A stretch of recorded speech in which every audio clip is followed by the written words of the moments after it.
I'm Jennifer Angel, and this is your horoscope overview.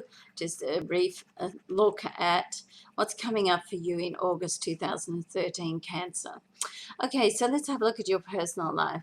So on the 7th, Jupiter and Pluto are going to oppose. Now, Jupiter is in your sign, Pluto is in your opposite sign of relationships. So be careful that you don't get into like power syndromes of relationships. So you want to be careful that you don't step on toes when you don't need to, when you don't go into battle for something that's really not that important. So there's always things in life that mean more to us than other things, and we want to like just make it the differential, differentiate to what they are. I mean, some battles are just not simply worth going into war to, for. So right now you want to be a little bit careful of that. Certainly if it's something you feel strongly about, fine. Take a stand, but you need to be conscious of the consequences as well. So careful judgment is needed. So you don't want to be sort of clouded about what's happening. Be sure about if you're not sure about the outcome you want or the outcome that your actions will have, then take a step back and just get some clarity and wait until, always with you, Cancer, wait until it feels right, okay? There's certainly activity with Venus moving into your solar fourth house around your home area this month, and that's very nice. And, that's very nice too. But Venus is going to trine Pluto later in the month on the 28th. So once again, you want to be true to you. Stand up for what you believe, but try to do it in a non-judgmental way, because no two people are the same. We're all individuals, and that's what makes life so interesting. So sometimes a difference of opinion can be great because it allows you to learn something else about yourself, the other person, or excuse me, life in general.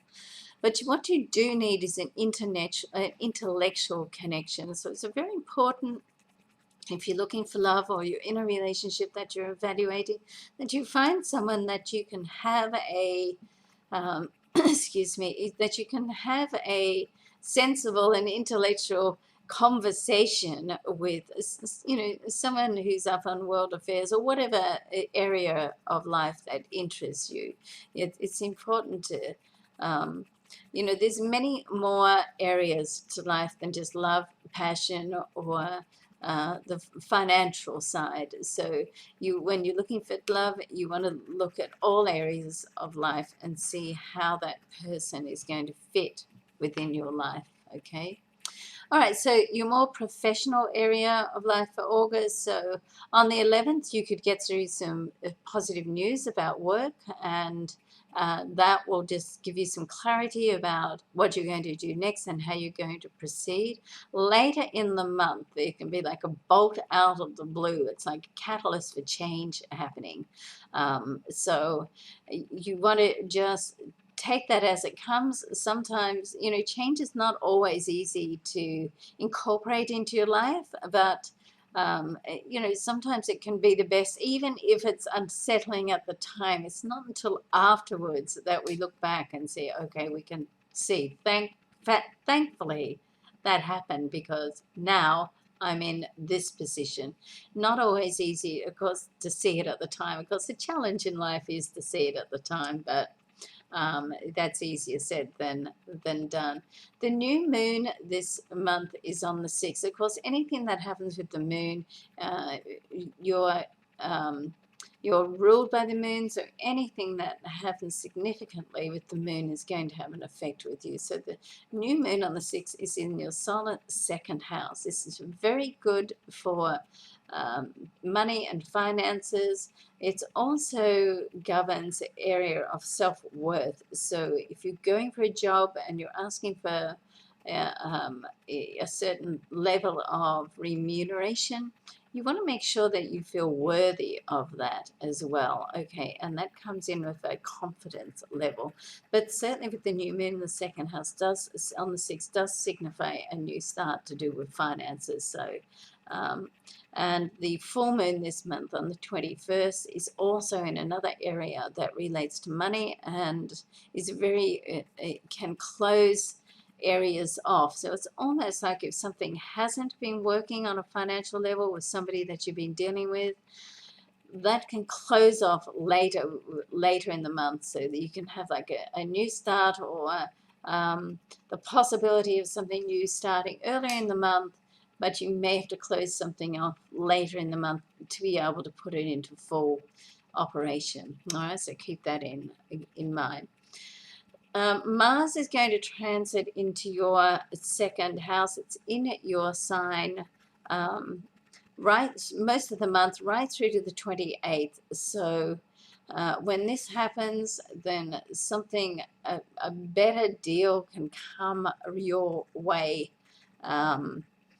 around this time to do with money. And if you haven't dealt with the situation to do with finances before that, then that'll be the time when it'll sort of force you to, okay, fine, I've got to close this off and then start that. This is decision time. So that Mars energy just helps you, move forward and get some clarity about that. Of course, at the start of the month, we have Mars square Uranus. So Uranus is in your area of work, and Mars is in your sign. So this is also a aspect that's going to help you put change into place. All right, so my angel advice for you is don't be shy about promoting yourself. You have the Sun and Venus for the first 2 weeks of the month, and the Sun on the 23rd, and communication planet Mercury on the 24th, moving into your solar third house. Very good to get out there and to help you to promote yourself and to get the message across that you want to get across, okay? Lucky numbers for you this month are 6, 7, 21, and 28. I've left room there to put your own couple of lucky numbers in if you want to play the lotto. Love and luck to you. Have a great month, Cancer. And I'm Jennifer Angel. Thanks for watching.